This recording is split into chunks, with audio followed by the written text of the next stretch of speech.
iyo ugendana n'abasambanyi ubu musambanyi, wagendana n'abasinzi ukaba umusinzi, wagendana n'abarozi ukaba umurozi.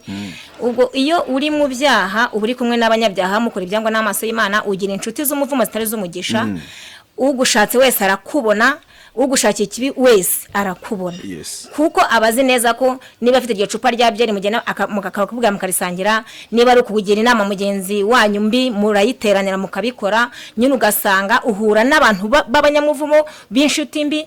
Ariko iyo umaze kuva mu bata bwa Satani, Imana ikakugira ubunika kukuramo. Nkuko ijambo ry'Imana rivuga ngo hahamagawe benshi ariko siko bose batoranyijwe. Noneho mu bahamagawe ikanagutoranya, ikaguhamagara ikanagutoranya. Ugira inshuti z'umugisha kandi inshuti z'umumaro. None ugasanga iyo umaze kwakira Yesu Kristo nk'umwami n'umukiza, urashaka kumenya iby'Imana cyane, urashaka kumenyana n'abaririmbye cyane, urashaka kumenya n'abavuga butumwa cyane, urashaka kumenya n'abahanuzi cyane kugira ngo wumve icyo Imana ikuvugaho.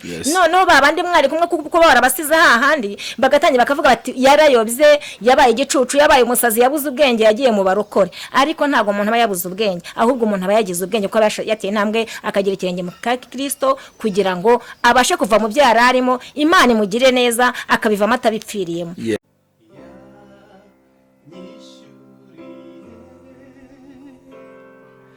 Ya myenda yose ya mbabariye ibyaha atumanerade. Imana ishimwe. Bene data bakunzi b'Ikamba Karuvari TV, ndabashuhuje mwese mu izina rya Yesu Kristo. Amahoro y'Imana nabane namwe kandi mbifurije guhora n'umwami wacu Yesu Kristo. Nta wundi ni Pastor Steven nkuko bisanzwe, ngize umugisha wo kuba ndi kumwe n'umujakazi w'Imana kuri mikoro yacu ndetse kuri kamera. Imana ibaho umugisha, turabashimiye. Dushimiye subscribe yanyu, dushimiye inkunga yanyu nishaka mugira muri urugendo rw'agakiza. Reka tutangire dusenga kugira ngo tubabyere topic dufite gatoya tuyiganireho. Ndabizi ko Imana tugirira neza. Uwera wa Isiraheli, Imana itanga imbaraga, Imana itanga agakiza, Imana ikomeza umuntu mu gakiza. Ndaguhamagaye ngo uzubane natwe. Bene data badukurikiranye, ubakomereza amaboko mu izina rya Yesu Kristo. Imitima yacu igumye gukomera, amasezerano n'amavuta bibe kuri twe, kandi icyo waduvuganye natwe gisohore. Tugusabye ngo Mana kuba natwe uduhishurirwa niyerekwa muri icyo kiganiro mu izina rya Yesu. Amen. Imana ibaho umugisha. Turasoma ijambo rito cyane riri mu Befeso ibice byaho 4 umurongo wa 25. Imana ishimwe. Biravuze ngo nuko mwiyambure igoma, umuntu wese avuge ukuri na mugenzi we, kuko turi ingingo za bagenzi bacu. Imana y'amahoro itugirire neza. 26 turavuze ngo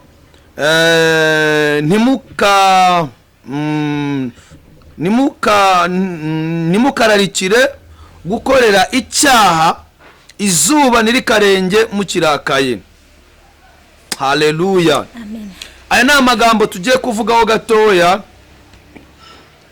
Biravuze ngo nimukarakari izuba nirikarenge mukirakaye. Yesu ashimwe cyane. Ngo kandi nimukemerere Satani cyangwa se nimukembe Satani agira icyo akora mu mubiri yanyu. Yesu ashimwe cyane. Uwibagareke kwiba, ahubwo akora imirimo, akore ibyiza kugira ngo abone ibyo gufashisha umukene. Aha rero ni amagambo ngira ngo tutari butindemo cyane, ariko cyo nashakaga ko twavugaho ni ikintu kijyanye iyo umuntu amaze gukizwa. Ese iyo umuntu amaze gukizwa abate ahinduka ndi? Ese iyo utarakizwa uburinde iyo umaze gukizwa uhinduka ndi? Ese niba wararakaraga utarakizwa uyu munsi uracyarakara? Niba warakoraga ibintu gushimwa n'abantu uyu munsi nibyo gikora? Yesu ashimwe cyane. Amen. Haleluya. Uko biratubwiye ngo kuri 49 Befeso ibice 4 ngo ijambo ryose riteye isoni ntikaturuke mu kanwa kanyu, ahubwo uko mubonye uburyo mujya muvuga ibyiza byose na bagenzi banyu. Haleluya. Mukomeza abandi kugira ngo ijambo muvuze ribashe kugira icyo rimara. Urabona, iyo umuntu atarakizwa hari amagambo avuga. Iyo umuntu ataramenya Imana hari uko abateye. Ese wowe nk'umuntu wamaze gukizwa iyo umuntu amaze gukizwa abandi? Murakoze kunyakira. Nitwa Pascaline, ndi umukozi w'Imana. Imana yakuye mu bata bwa Satani cyane mu byaha. Amen. Ubundi iyo ugendana n'abasambanyi ubu umusambanyi, wagenda n'abasinzi ukaba umusinzi, wagenda n'abarozi ukaba umurozi.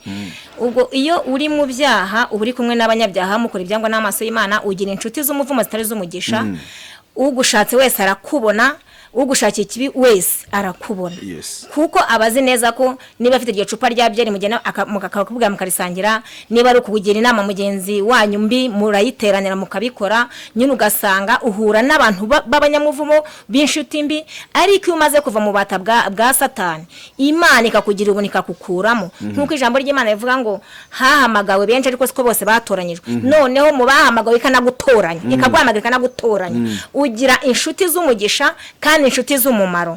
None ugasanga iyo umaze kwakira Yesu Kristo nk'umwami n'umukiza, urashaka kumenya iby'Imana cyane, urashaka kumenyana n'abaririmbye cyane, urashaka kumenya n'abavuga butumwa cyane, urashaka kumenya n'abahanuzi cyane kugira ngo wumve icyo Imana ikuvugaho. Noneho babandi mwari kumwe kuko barabasize hahandi bagatangira bakavuga bati yarayobye, yabaye igicucu, yabaye umusazi, yabuze ubwenge, yagiye mu barokore. Ariko ntago umuntu aba yabuze ubwenge, ahubwo umuntu aba yagize ubwenge kuko yateye intambwe akagira ikirenge mu Kristo kugira ngo abashe kuva mu byaha arimo, Imana imugire neza akabivamo atabipfiriyemo. Rero kuba mu byaha ntago ari byiza. Nabibayemo, nabyigaraguyemo ngiramwe inshuti mbi zitari z'umugisha, nkajya mpura n'abantu b'abasinzi, nkahura n'abasambanyi, tukavuga dushaka abagabo runaka batugurire. Urumva ariko uyu munsi ndavuga nti hari umukozi w'Imana ufite amavuta kugira ngo ansengere umutima wanjye uruhuke kubwo guhangayika wenda kw'imiruho n'imihate byo muri iyi si, nkaturiza Imana. Bitandukanye rero no kuba mu byaha. Biravuze ngo nyuma yo gukizwa kwawe, inyungu wabwira uyu muntu wabonye nk'eshatu cyangwa enye ni iyihe? Iya mbere nuko inshuti zahindutse. Iya mbere inshuti zarahindutse. Icya kabiri amagambo arahinduka, n'imyitwarire n'imyivugire n'imyambare byose birahinduka. Okay. None ubuzima wari urimo utarakizwa n'ubuzima urimo uyu munsi warakijijwe, aho ubona uguwe neza ni? Aho nguwe neza naho naboneye agakiza nkakira Yesu nk'umwami n'umukiza. Ndi mu byaha narahuye n'ibibazo, nubwo nakoraga ibyaha ntago naryaga, nubwo nakoraga ibyaha sinambaraga, nubwo ngo mberwe n'ibyo nambaraga imyenda idakwiriye umuntu w'umubyeyi, n'imvugo nagiraga imvugo zidakwiriye umuntu w'umubyeyi. Ariko uyu munsi narahindutse ku myambarire, ndahinduka ku magambo, ndahinduka ku myitwarire, ahantu hose ndahinduka, numva ntwikiriwe n'ubwiza bw'Imana bukayangana kuri njyewe. Urabona Yesaya 45:2 biravuga ngo nzakujya imbere ahataringaniye mbaringanyize, nzamenagura inzugi z'imiringa n'ibihinduze by'ibyuma nzabicamo kabiri. Uyu ni umuntu uri guhanurira umuntu wamaze kumenya Imana. Urabona ukiza mu gakiza, Imana yahise ikubwira nzakugirira neza, ufite isezerano ryo gukora ubukwe. Kandi Imana iri guha eriko yamaze gukizwa, nzagukorera ubukwe. Nubwo wabyaye, nubwo umugabo yapfuye, ariko nzagushumbusha. Urabona ikiza cyo gukizwa utangiye guhabwa iki? Amasezerano. Ndetse uyu munsi wa none nge nawe turicaranye, utarakizwa nko ari kwicarana. Uyu munsi uri muri ofisi ya pasiteri, uyu munsi uri kuri televiziyo, uyu munsi uruhura bwira abantu imirimo n'ibitangaza. Ese niki wabwira uyu muntu ukiri mu byaha ejo uzakubona, cyangwa se wigeze no kukubona uri mu byaha, cyangwa se wenda mwanakoranye ibyaha, wamubwira iki kizima wamurushije uyu munsi? Nabatangariza ko iyo umuntu ari mu byaha nta mahoro agira. Iyo umuntu ari mu byaha ntagubwa neza.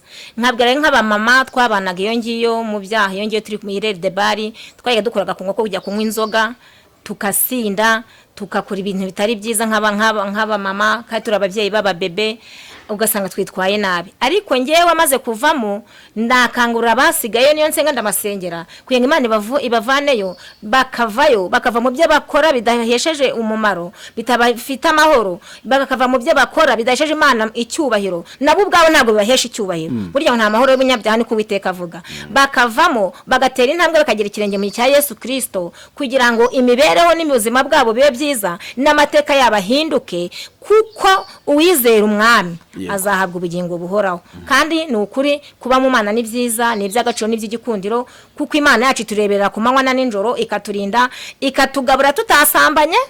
N'ubundi twarasambanye ntitwanarya bikwiye, ntitwambaye bikwiye, twanabikoze ibyo ngibyo. Ariko uyu munsi ngewe mfite kurya, mfite kwambara, mfite kunywa, kandi ni ukuri ntagiye guca muri izo nzira, byose Yesu akabinkorera. Abariyo rero ni ukuri ndibaveyo, Yesu abagirire neza kandi aduhana umugisha. Ese ugigira umwanya wo kuba wenda wakora nk'ivugabutumwa ryo kubwira abantu mwabanye muri ubwo buzima, kubabwiriza ijambo ry'Imana? Yego. Ubikora gute? Tujya duhura bakavuga ati koko pebye n'ibyo sabivuyemo, nkavuga yego rwose nabivuyemo, nkabigisha, nkabaha ubuhamya, nkabereka aho navuye, nk'abo twabanagamo, nkabereka naho ngeze, bakavuga bati koko Imana irashoboye. Ariko buri saha ntiragira, ni isaha yabo nigera nabo bazabivamo, kandi ndabyizeye neza. Okay. Nikiye kigutera imbaraga ku buryo wumva utasubirayo? Nikiye kubera ko buriya ntekereza ko hari abantu rimwe na rimwe baguha iminsi, bati se azamara iminsi ingahe? Wenda uza gukizwa uyu munsi umaze igihe kingana kimugakiza? Mu mwaka no wa 4. Umwaka no wa 4. Ese uza gukizwa ntabona bakubwira ngo ni umwaka umwe n'amezi 2? Yego cyane, hari n'abavuga ko mba mbeshya, mba nigendeye mu zindi kata ntagiye gusenga. Ariko nyine nkitwaza iyo Bibiliya, ariko njijisha. Yego. None uyu ni umwaka wa 4. Yego. Kandi urumva ugikomeje? Ndamara amaje gukurikira Yesu nk'umwami wanjye namenye. No kuri. Okay. None se nize mu ngenge wamara abantu bari bafite kwishidekanya ko ejo uzasubirayo? Imana rero, Imana iyo yagutoranyije irakureba ikakwishimira, ikaguha amasezerano ugakomera. Iyo ikubwira nzakugabura utagiye kwiba, nkugabura utasambanye, kandi koko ikabikora. Ikakubwira ngo nzakwambika, kandi nzakwambika imyenda y'igiciro, utasambanye, utayaneye ku mugozi w'umuturanyi, utagiye kubeshya ku isoko y'imyenda icuruzwa, ukabona ko kirabikoze. Nta cyatuma uva ku Mana rero, ikaguha uburinzi, ikakurinda indwara z'ibyorezo, igakumira hirya no hino ibyo batega n'ibyo bohereza byose, igakubitira kure, ikagwita nguhaye uburinzi, ikavuga iti kandi uko ngufatishije ukuboko kwanjye nta kizakunkura mu maboko. Nezezwa n'Imana ko yambwiye ngo imetse ku mugongo, ikambwira kandi ngo iramfashira nkomeje, nta kizankura mu maboko yayo. Nicyo kintu kinezeza, nkumva nshubijwe intege mu bugingo, nkumva sinava ku mwami, kuko ndiyo ngiyo nta mahoro nigeze mbona, nahoraga ndwaye, nkabona mbese nkahora mpagaranye n'abaturanyi dushwana. Ariko uyu munsi ntawe nashwana nawe, niwambwira nabi ndavuga Imana kuba bari kugire neza, numva nejejwe n'Imana mu mutima wanjye rero, kubwo urukundo Kristo yankunze kugeza uyu munsi, kandi aracyampetse ku mugongo we. N'ukuri. Aha, turi kumwe na Pascaline, nuwo nguwo arimo aratubwira ikintu Imana yakoze mu buzima bwe, cyangwa se itandukaniro yari afite atarakizwa. Uyu munsi wa none wowe urabona bimeze bite? Ese we wacishijwe nawe utarakizwa, aho ubona ibintu bimeze neza nihe? Njye urugero ntarakizwa, ntabwo nitwa pasiteri. Ese ubu ngubu wowe nta mazina witwa uyu munsi warageze muri Kristo Yesu? Mva ndayafite. Basiga bakwita nde? Nkora mu murimo w'Imana, nitwe Esther, niko Imana yanyise, inyita n'uw'Imana. Nukuri nyita Sara, inyita n'Umutoni. Amen. Ayo ni amazina wabonye umaze gukiza? Ni amazina nabonye maze gukizwa. N'ukuri muri quartier se uyu munsi wa none, niba rya nko kuri boutique hari ukuru bakubonaga, aho wanyuraga, uyu munsi iyo bakubonye nekeza ko bakwita murokore? Banyita pasiteri hubwo. Aha. Nitwa pasiteri, kandi ntabwo ndi pasiteri, ariko nyine banyita pasiteri bitewe nuko bazi ukuntu ari imeze, naho uko bari kumbona uyu munsi barambwira ati pasiteri ryo dusengera natwe tuzave muri, bafite nk'amacupa y'inzoga bakikiye. Ubundi banyitaga rero Mama Primus Konje, kuko nakundaga Primus Konje, bafite ngo Mama Primus Konje. Umunsi rende imbere ntarakizwa, ariko ubu ndatambuka najya guhaha kuri boutique cyangwa kugura isukari ayo mata, bakavuga bati pasiteri urashaka iki tuguhe? Nuko nkumva nanjye biranejeje ko batakivuga ngo waraje ngo gaje kuvumba, ariko Imana igira neza. N'ukuri urumva ko inyungu n'izina ryarahindutse? N'ukuri izina ryarahindutse, ndashima Imana yo mu ijuru ko yangiriye. Bene data bavandimwe muri Kristo Yesu, iyo umuntu akijwe izina rirahinduka. Iyo umuntu avuye mu byaha, iyo umuntu amaze kubaturwa, uko bari bamuzi ko bongera kumumenya. Ndagira ngo ubwire ngo iki ni igihe cyawe kugepfisha ubusa, kandi Imana izakora byinshi birenze. Okay, turacyari unda tugana ku musozo. Pascaline, urugendo rwo gukizwa n'izengurane wahuriyemo maze gukizwa? Maze gukizwa nahuye n'ishuri ry'Imana ariko mbwira Imana ngo nyambika imbaraga. Imana nyambika imbaraga, mpura n'ishuri ryo gusonza, narabitanzibukije ubushize kuri no channel y'Ikamba Calvary TV. Imana ndayibwira ngo mpi imbaraga ndinda gusubira inyuma, ndinde kumwara, kandi koko Imana ibana nanjye.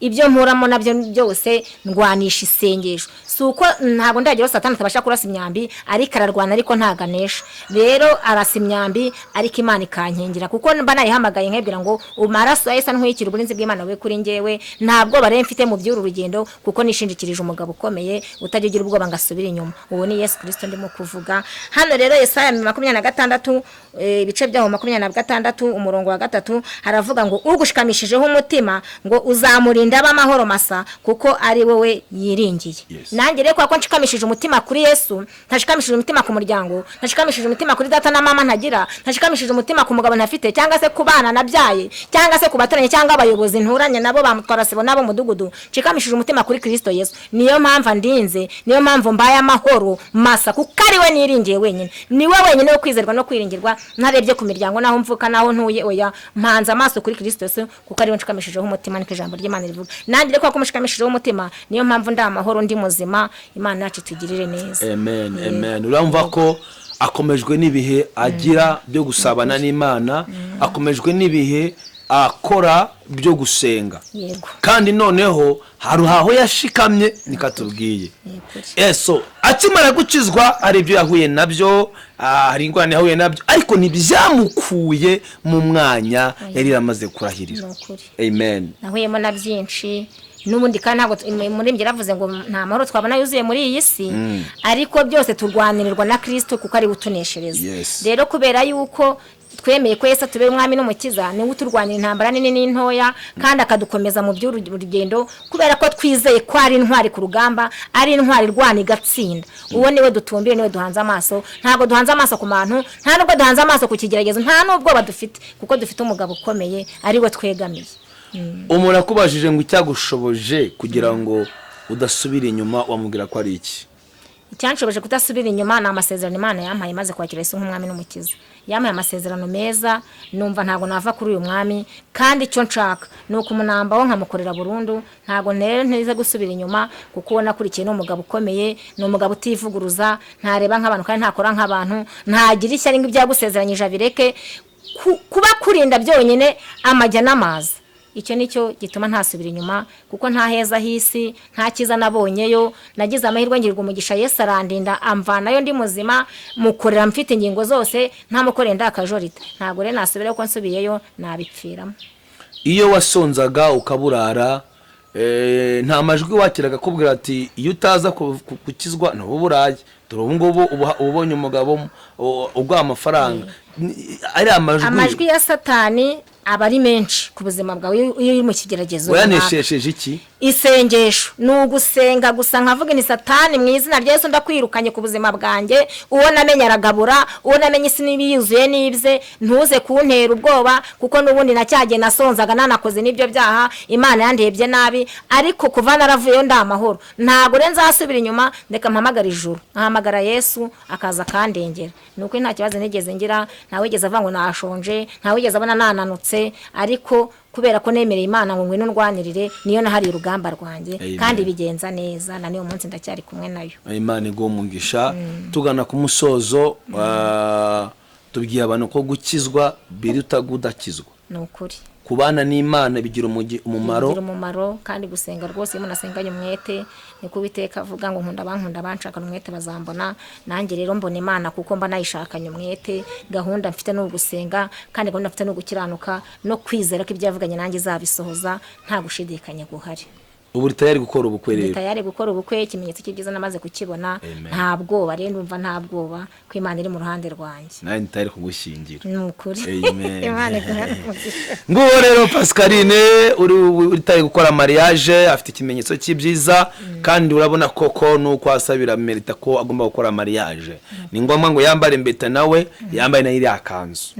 Ariko urumva iriya kanzu ukuntu zabimeze. Mva nukuri. Wumva ufite agacunda kabona imirindi y'Uwiteka irimo ndayo zigeze ku marembo. Amen. Okay. Imana igushyigikire. Nukuri. Komera rero kandi Imana igukomeze. Reka tugusabe usengere bene data bakiri mu byaha. yego batarahura n'Yesu umwami n'umukiza. Nukuri. Tekereza ko imbaraga zakubatuye niwe zaba batuye. nazo bazaba batura. Amen. Uwiteka Kandi ariko- isengesho wakohereza Bibiliya avuga ngo abari muri Kristo Yesu nateka bazagira gute? bazacirwaho. Okay. So rero kuko tutabyawe n'umugore n'umugabo, twabyawe n'Imana. Kuko naguturo kushake bw'umugabo n'umugore, Yeah, turi kubushake kushake bw'Imana. bw'Imana. Ndagira ngo usengera abantu ubwire Imana ngo Mana wewe wanguye mu byaha, nkaba nakiri umusambanyi, nkaba nakiri umujura, nkaba nakiri umusinzi, nkaba nakijya kuraguza, nkaba nakijya mu bagambana, nkaba nakijya mu nteko y'abaneguranye. Uko wandokoye ukanzana ni nako warokora bariya bene data nabo bakaza bagakorera Imana. Uyu munsi uri umuririmbyi, uyu munsi uri umwinginzi, uyu munsi uri umuhanuzi, hari amavuta y'Imana ari ku buzima bwawe. Uyu munsi hari uburiwe, ntabwo wanyura hano ngo abantu bagira ubwoba ngo aratwiba, ntabwo umuntu yagusiga mu rugo rwe ngagira ubwoba ndasanga imyenda kuko hari uburiwe uyu munsi. Amen. So uburiwe uyu munsi nuko wahuye na Kristo Nuko Yesu. nahuye na Kristo. Reka ufashe bano bantu nabo basengere bahure n'izo mbaraga. Uri data wa twese mwiza, uri nyakubahwa Imana yacu, Imana ivuga bikabategeka bigakomera. Mana dufite umugambi mwiza kandi ibyo twifuriza ni byiza gusa. Iyo nibutse aho nkuye Mana nkurambura amaboko nkumva ndanezerewe. Nkweretse ababyeyi basigaye hari Mana, ahantu, bazane. abagabo basigaye Zana Mana, abasinzi bazane n'abasambanyi, bagaruke Mana. ku murimo, Zana abantu batarakizwa, baze baze ku rufatiro bakizwe, rwawe. Yesu. Reka baze bakwemere nk'umwami n'umukiza. Mwami, Reka baze batuzanire baguhanga Mana, amaso, umurimo wawe, be guhanga mu amaso izina ku rya busambanyi, be guhanga amaso ku businzi, be guhanga amaso ku bujura, kuko ngo nta Mu mahoro izina y'abanyabyaha. rya Yesu. Oya Mana ubugingo bwabo bwirimbuka, bafata ubazane Mana, Hallelujah. bakure mu byaha, baze bagukorere Hallelujah. kandi bagukore bashize amanga, bagukore bashize ubwoba, kuko uri Imana nziza. Ngwino rero Mana ubagire neza, Uwiteka ubarebe barengera aho bari, ubakureho igisuzuguro cy'abadayimoni na Satani ubabaziritse, ugenda ucagagura ingoyi zose zibafashe zituma badakizwa mu izina rya Yesu. Genda ubazane Mwami, baze ku murimo wawe, ubahembuze ubuntu bwawe kandi ubatwikiriza amaraso yawe, ubagate imbere n'inyuma, kuko uri Imana yacu. Nanjye ndagushimiye aho wankuye naho ugejeje ukora Mana imirimo n'ibitangaza byawe. Ibigaragara kuri njyewe Mana urimo nkorera ni byinshi kandi bibereye byiza babibona. Uhabwe icyubahiro kuri Imana nziza kandi ushyirwe hejuru. Byambaje nizeye izina ry'Umwami wacu Yesu Kristo watubambiwe. Amen. Ngiyi inyungu yo gukizwa rero kuri Pascaline, Imana yamuhinduriye ubuzima. Uyu munsi ari mu buzima bwiza uko yahuye n'umwami wacu Yesu Kristo.